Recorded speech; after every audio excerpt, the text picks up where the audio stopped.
we've now taken into a lot of our work where it's really conditioning the mind for greatness and the shedding of all of that modesty, stepping into that, because you're not going to magnetize anyone if you don't have that belief.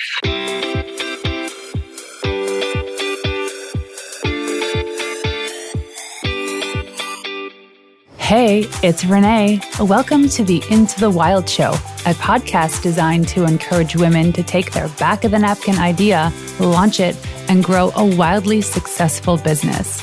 I founded We Wild Women, an entrepreneur training company, to help women like you, moms and go-getters, start the business of their dreams the right way. Not too long ago, I launched my $1 million agency when I was 8 months pregnant with my first son and welcomed my second son only 11 months later. So I know how to grow businesses and babies. Join me as I teach you the guiding principles and how to start and grow your business while overcoming the voice in your head screaming, "It's not possible." These raw and funny episodes will make you feel like you're right here with me, sipping on some Pinot and leaving more confident saying, "Yes, I can." Every episode leaves you with some action items and a real kick in the ass to get started. Here on Into the Wild, you'll hear from other trailblazing entrepreneurs and experts, because I know that the best advice is from someone who's successfully done it before. So put your headphones on, grab a cup of coffee, and tune in, because Into the Wild is about to begin. Subscribe to my mom's podcast.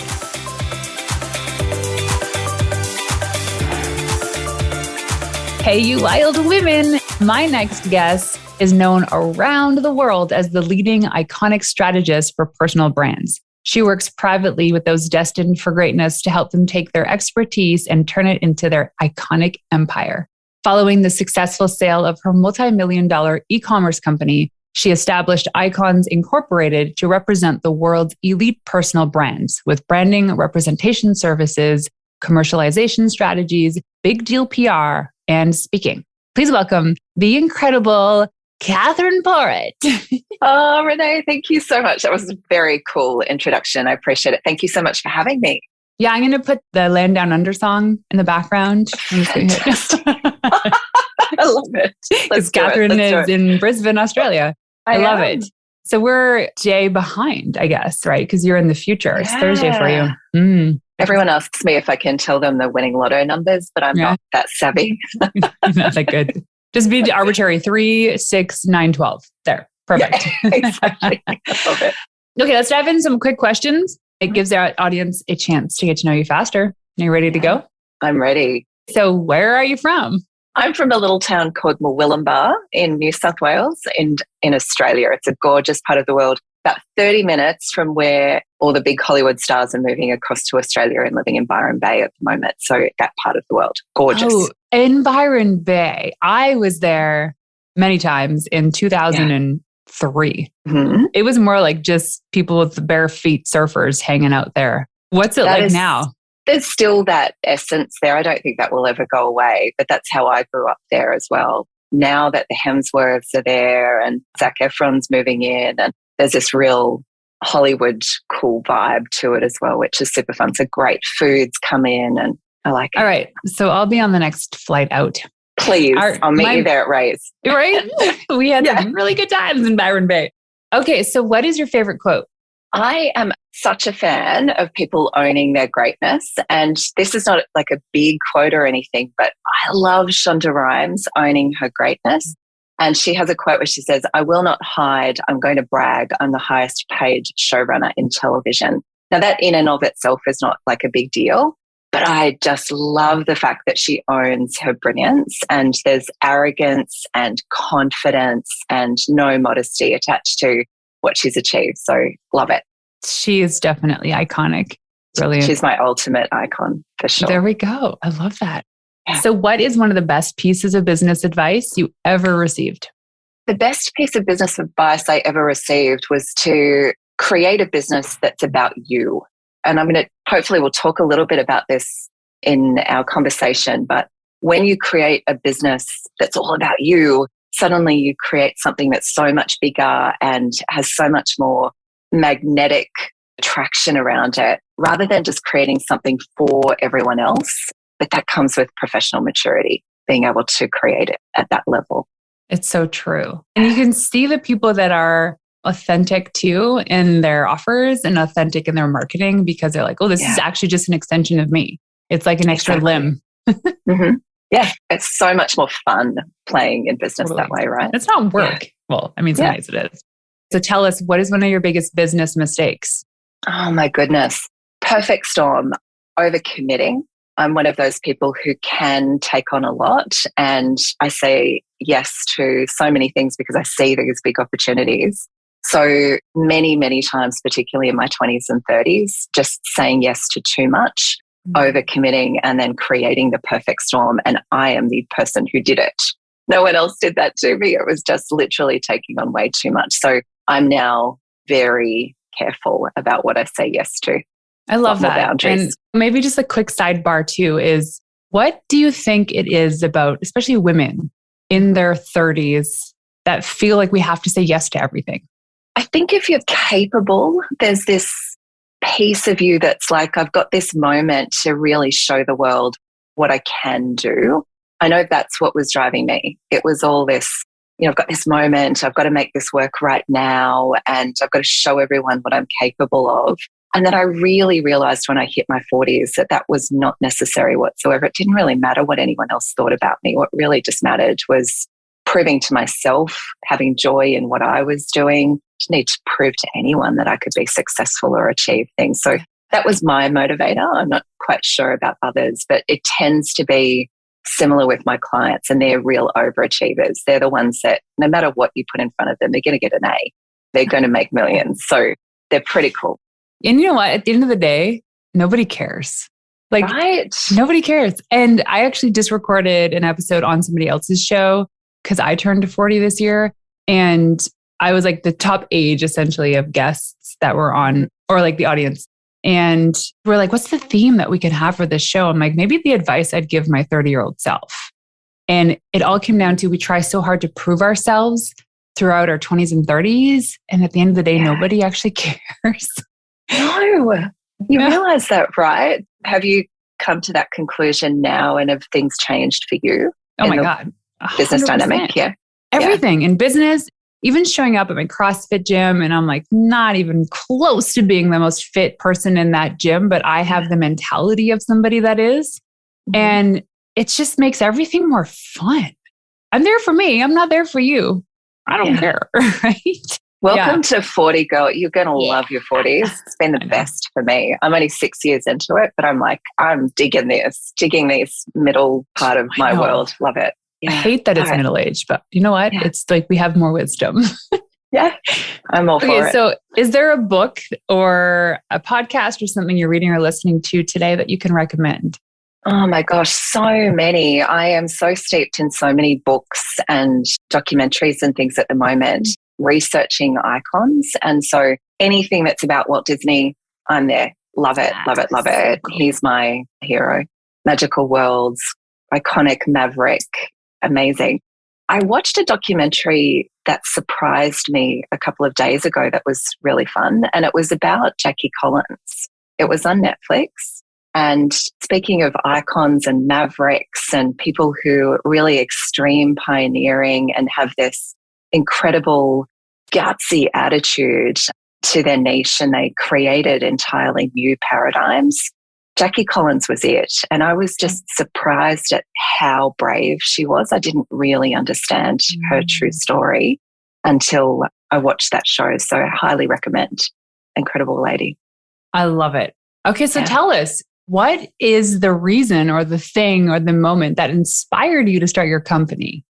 I'm very clear on this. So I had a very big e-commerce company in my 20s and 30s, and we greenfielded everything. It was before there was Shopify and WooCommerce and all of those things. We literally were coding that site. And I was one of those people who were on the fastest growing company list and all of those things. And I had a lot of clout, created a very big company.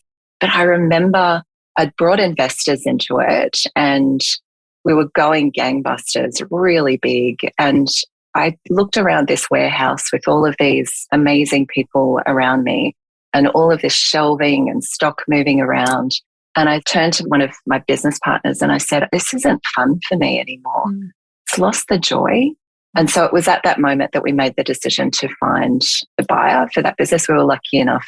We were in a really healthy state. So we were able to find a great buyer for that business and move on. So I remember when I started this new business, I could have gone and sat on a beach and been drinking Mai Tais, but I'm not built that way. And so I deliberately wanted to start a business that was just about joy for me. That was it. And so I took the time to really think about, what do I want to create here? What brings me joy? And it was all about branding and copy and thinking big and big pricing.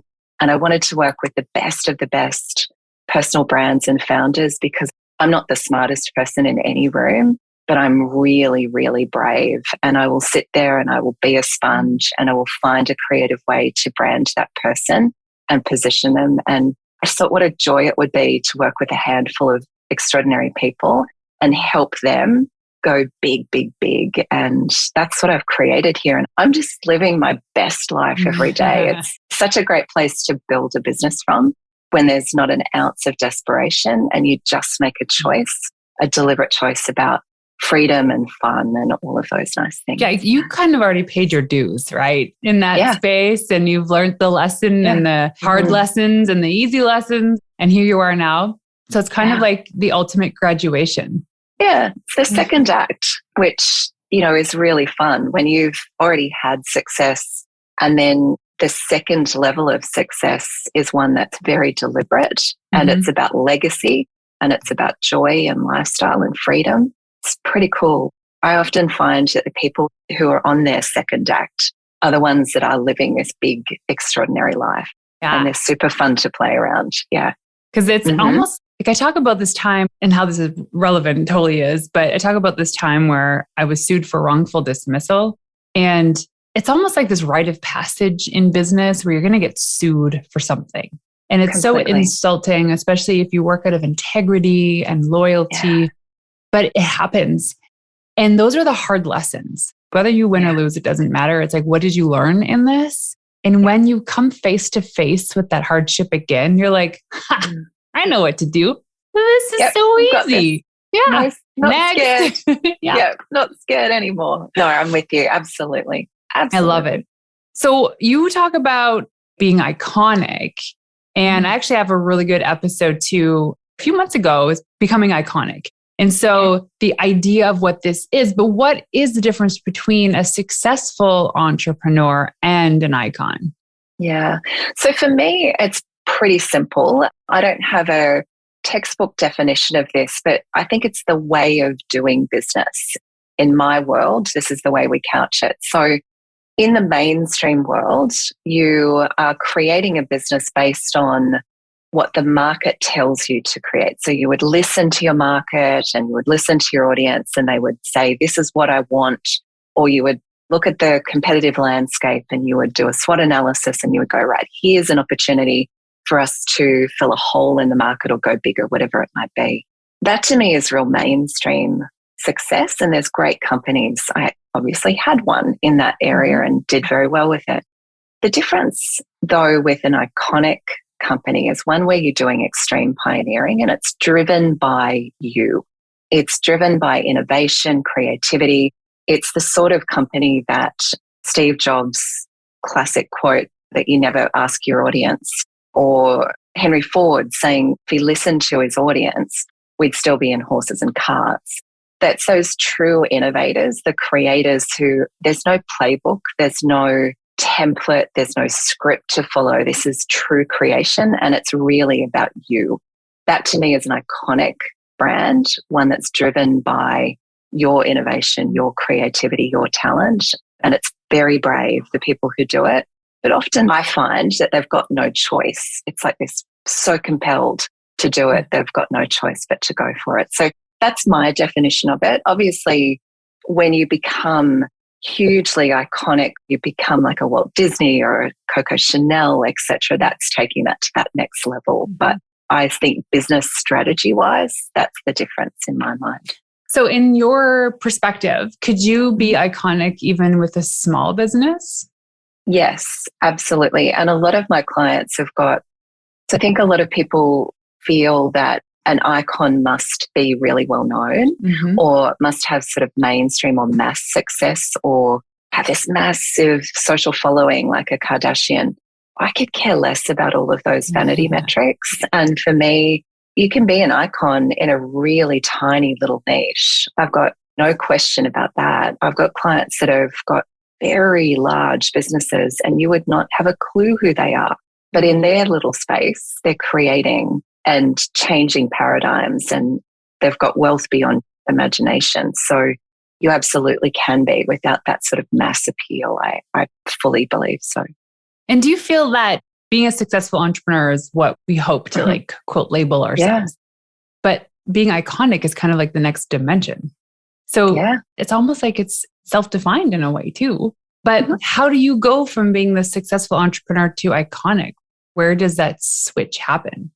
Yeah, it usually switches in the strategy. So it usually switches from listening to your market, creating what the market wants, to then actually creating from you.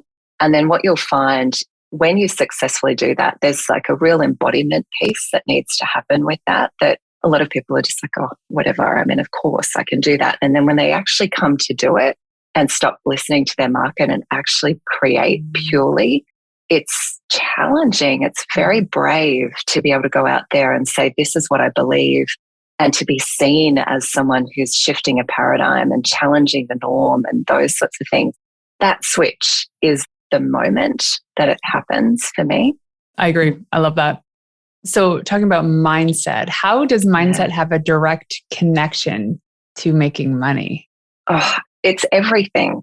I used to say for the first couple of years of this business that I don't have anything to do with mindset. I don't enjoy mindset. I don't want to be a part of it, because I think what I associated with mindset was that sort of dulled down personal development side of things. I just didn't want to have a part of that. But what I really, really believe now that I've started working with the most extraordinary minds in the world is there's this massive switch that has to happen. There's this real embodiment piece, this stepping into true greatness, this massive belief, the dropping the humble at the door, shedding of modesty, elevating into complete confidence. That has to happen if you want to be an icon, if you want to shift a paradigm, if you want to change the world and create a legacy that people look at and marvel at, then there's a huge piece of mindset work that needs to happen. And most of the people who are teaching mindset, they're not even thinking big enough. They're just trying to shed some triggers or shed some trauma or have you believe in this sort of manifestation piece. There's a piece to that, but to me, this is pure conditioning of the mind. It's conditioning you to your most extraordinary greatness. And there's a huge part of this that the most elite athletes in the world get, that we've now taken into a lot of our work, where it's really conditioning the mind for greatness and the shedding of all of that modesty, stepping into that, because you're not going to magnetize anyone if you don't have that belief. So true. So other than athletes, like who's somebody that's doing this well now? Elon Musk is, I think, a really, really good example of that. Like him or loathe him, he's out extreme pioneering, and there is an extraordinary belief in self. And he knows if he's going to shift the world, if he's going to get us to Mars, he's just out there making it all happen. He's not looking to his market for the answers. He's not looking for advice from anyone. There's this massive belief in who he is, and he says some things that are crazy, but ultimately that's the maverick, that's the pioneer, that's the person who's going to change the world. And Disney was maverick for his time. Chanel was maverick for her time. Anita Roddick was seen as mad and crazy, but look what she did for social responsibility in retail. It's usually those crazy people who have the confidence to get out there and be a maverick. So yeah, I would say he's the ultimate at the moment, changing the world for sure. Pursuing big ideas, following your dreams, and taking chances can feel scary, especially if you're doing this all alone. That's why I created the Wild Collective, a community for women just like you who want to create, launch, and grow a wildly successful business. Whether you're just starting out or in a rut or aiming for the first $1 million in sales, there is nothing more powerful than surrounding yourself with a community of women just like you that want to succeed. Look, you can Google the answers to all your business questions and find some stellar content. You can vent to your friends, or you can lean on your neighbor for some business advice. But nothing compares to joining a vetted community of insanely talented and mindful women that are all reaching for the same dream, to live their life on their terms while growing a purpose-led business. In the Wild Collective, we host monthly expert trainings, group coaching from myself and other experts, access to a growing portal of incredible content designed to help bring your business to life and beyond, discounts to offers and events, and the greatest growing community in this corner of the internet. So if you're craving that connection and community as a listener to the podcast today, you can gain early access to the Wild Collective. Simply pause this episode. Pause the episode, click the link in the show notes, and join us. I can't wait to connect with you and help you grow a wildly successful business. See you there. So how do we become more maverick-like? I think there's an inner knowing that there's a calling. You are meant for greatness, destined for greatness. And oftentimes you had that knowing when you were a child, when you were in high school, maybe when you started your first business, but it was dulled down because a business coach, a partner, your husband, your sister, your mother, someone said to you, that's crazy. No, you can't do that. And then you dull that down and you do what you think you ought to do, which is one of the most dangerous words, I think, in the English language, that word ought. It's a horrible word. And so from my perspective, it's attaching yourself back to that inner knowing and shedding all of the social conditioning that you've had and the business conditioning that you've had, and then getting back to self and source and truth and purity. And then suddenly all of this extraordinary work will start to come to the fore. Does that make sense? How do we get more curious about that? I think most of my people have got a knowing. They know that they've dulled it down. They know that they're meant for something more. I think if people are really honest with themselves as they hear me say this and you and I having this conversation, they'll know. They'll know that there was something that they've been pushing down. They know that there was some calling at some point that they are desperate to get back to, but they just haven't had anyone who can see the bigness in them or is brave enough to say, give it a go. It's possible. Because there's not a lot of examples of that, right? There's not a lot of examples of people doing this extreme pioneering. We need more of that. Is that something that you help clients with? Mm-hmm. So explain to us your programs. Yeah, so I only do two things, really. We've got an agency where we represent some of the biggest personal brands on the planet. And what that looks like is I work with them on their strategy first up. And that's all about I do a lot of listening. I do very little talking and a lot of listening. And it's always in the conversations with people that it comes out. I sit there and I listen to them, and usually about 3/4 of an hour into them telling me their history, they'll say something like, a couple of years ago, I wanted to do XYZ, but my husband said, no, that's a terrible idea. And so I started doing, and I'm like, no, go back to that. Yeah. Let's go back to that and let's explore that. And then we deep dive into what that is. And we create an extraordinary, what we call Iconic Empire plan, which is a master plan that really talks to the $1 billion idea. And it's a divisional structure generally wrapped around their personal brand. A lot of my clients are looking to exit an existing business. So we have a strategy around that and then create the second act, their big legacy business. So we create a whole map around that. And then my team does two things, or three things really. We brand them and do their positioning and those sorts of things. That's just got to happen. But the two big things that we do is amplification. So we do speaking, press, all of those nice things for them to get the message out to the world. But the big thing is commercialization. So it's taking that idea and then getting them in front of the right people, negotiating those big deals for them. That's where I get really excited because I'm very competitive. I like making money. And I like seeing my clients win. So we do some really big deals for them. And then we had such a waiting list, a lot of people waiting, that I created an incubator program, which we called Empire. So for the people who I just don't have the time to work with all at the same time, we put them into this, what we call the greatest greatness community on the planet. And they're all incredibly intelligent, successful people. People say to me when they enter that program, for the first time, I'm not the smartest person in the room. For the first time, I'm not the most successful person in the room. And it feels great to be challenged and see the bigness that other people are achieving. So it's a real incubator of talent, and we're helping people to really see the bigness and what their opportunity is and sort of self-work through that with their team while we're waiting for places to work with me privately. That's how we work. And how long have you been doing this for? We've just hit 4 years, so not very long at all. Within the first year, I had a waiting list. And so I needed to make the decision about whether I wanted to take this really big or what I wanted to do. And I really made a very deliberate decision not to win for the sake of winning. Just because I could make it a big company, I thought, you know what? I actually want to create something boutique, and I just want to work with extraordinary people. And so it's been one of the hardest things that I've had to do is control my own ambition and deliberately keep what I'm doing small. It's not a small company. I've got a great team of people, but equally, it's not going to be thousands and thousands of employees. I have no ambition to run a company like that. Yeah. My clients do, but I don't. So then essentially what you do is you teach people in a way how to create this high-end offer. How did you come up with the mechanics of your high-end offers?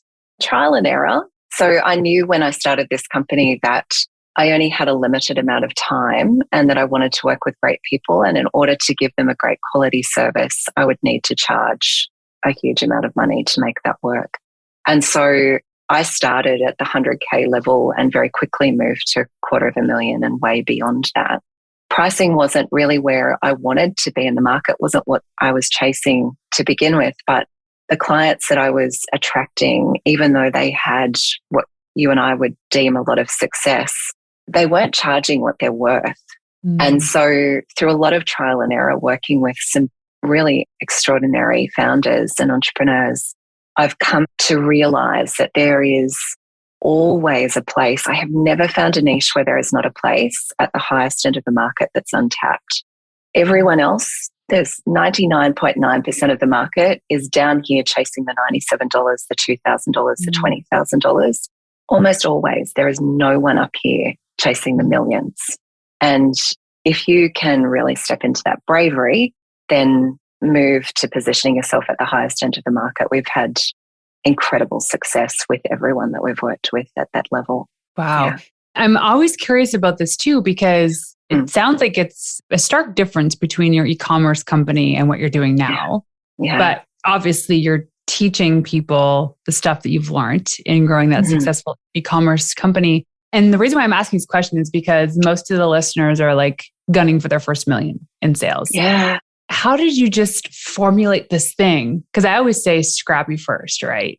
And put together an offer that is seemingly worth $100,000 and say, hey, here it is. Come and get it. Like, how did all of this unfold for you? I came into this with a huge amount of confidence, obviously coming off the sale of a company and having some professional maturity.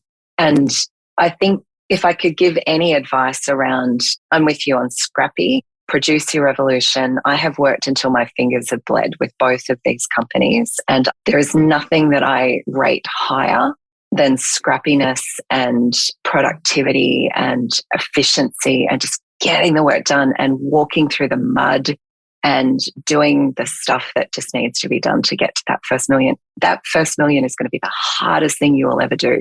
After that, it's really relatively easy after you've done that.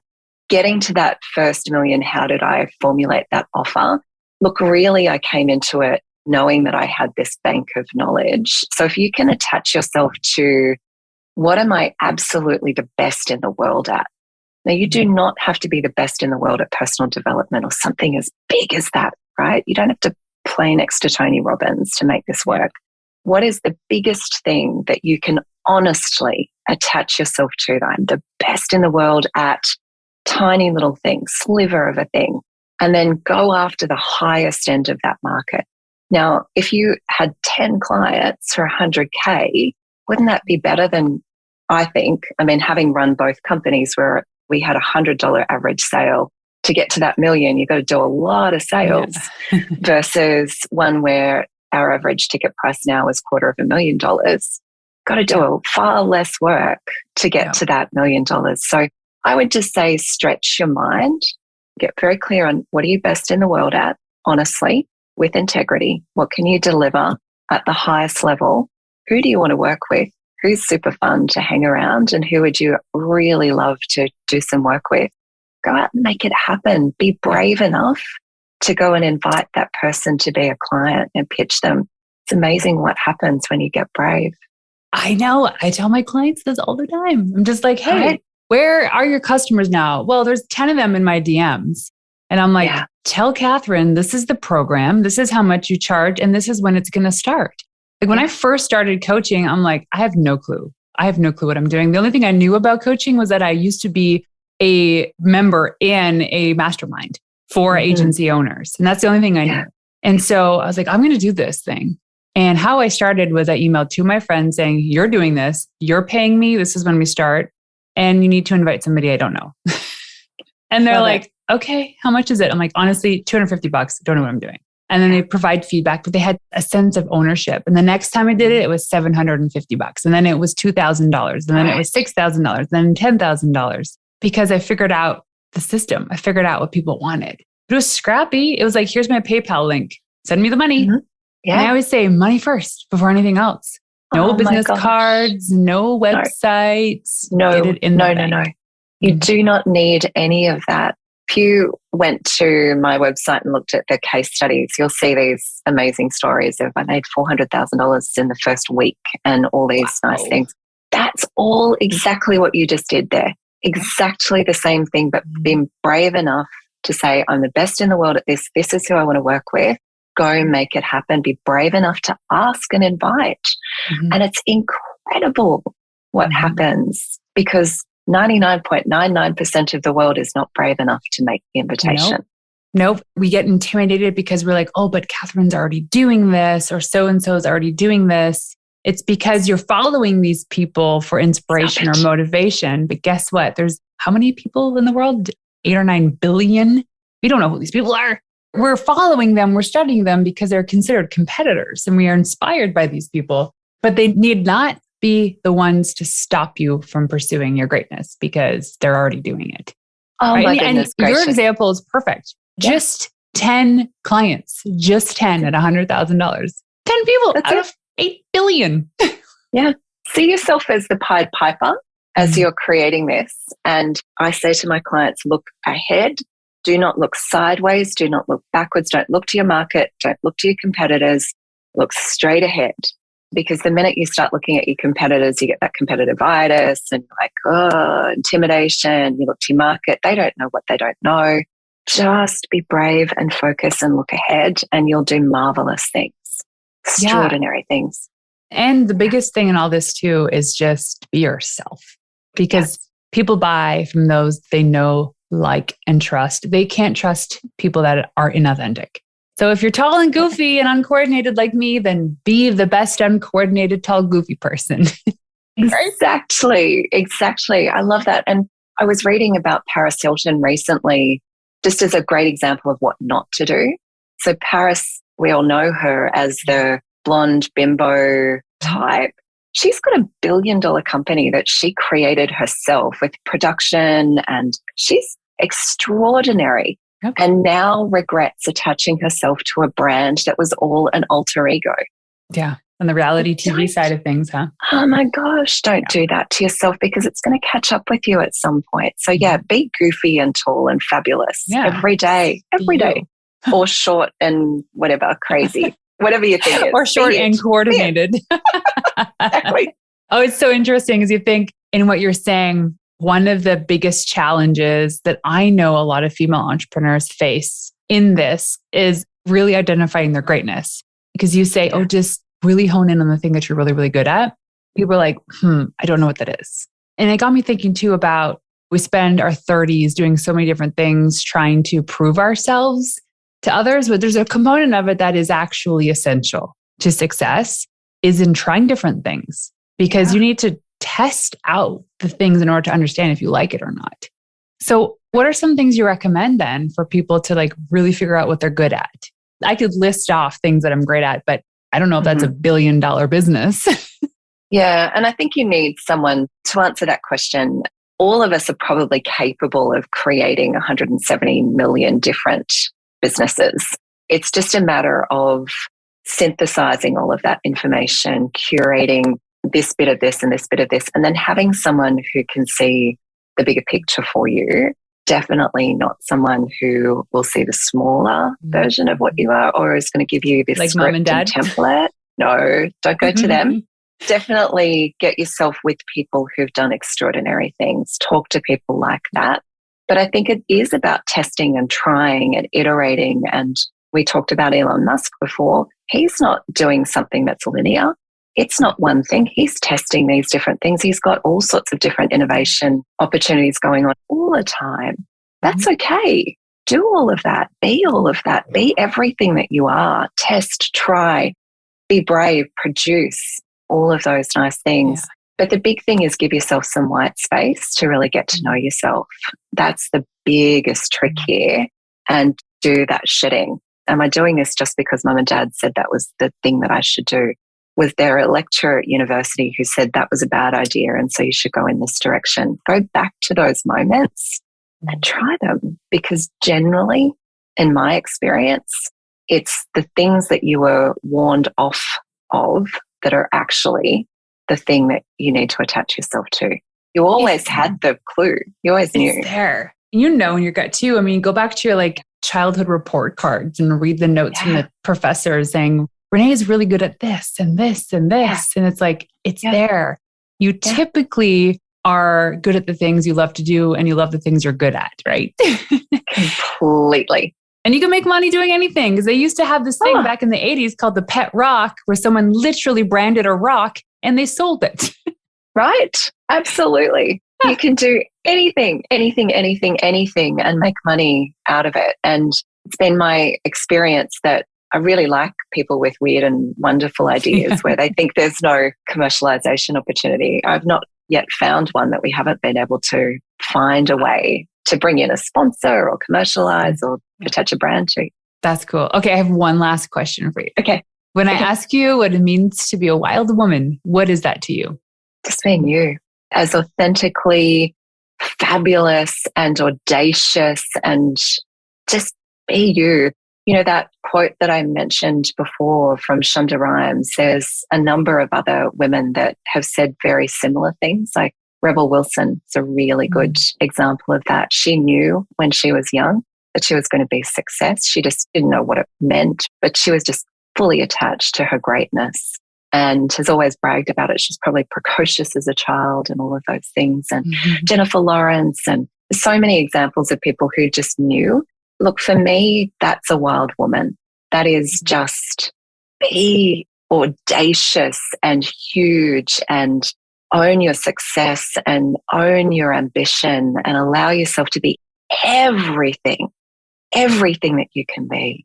Don't let anyone tear you down or tell you to be a portion of what you are or what you ought to be. For goodness sake, be everything. Be wild, be fabulous, be maverick, be audacious, be extraordinary. I love it. Oh, so good. Okay, so if people want to go online to find you, follow you, or to discover more about you, where can they go? They can go to iconsincorporated.com, which is where we've got loads of information on how to become iconic, and you can watch webinars and do all sorts of things there to really get your mindset into that space of selling at that highest level. Awesome. Well, thank you so much for joining us today. I've had so much fun. Thank you so much for having me, Renee. It's been great. So there you have it. Thank you for tuning in to another episode of Into the Wild. To make this girl happy and to help reach other women who are dreaming of starting their business, please leave us a 5-star review on iTunes and everywhere you listen in. Also, If you want to find me in the wild, check me out on Instagram at Renee_Warren. That's RENEE_WARREN. And leaving you with one of my favorite tips of all time, the best advice you could ever receive is from someone who has successfully done it before you. Until next time, ladies, peace out.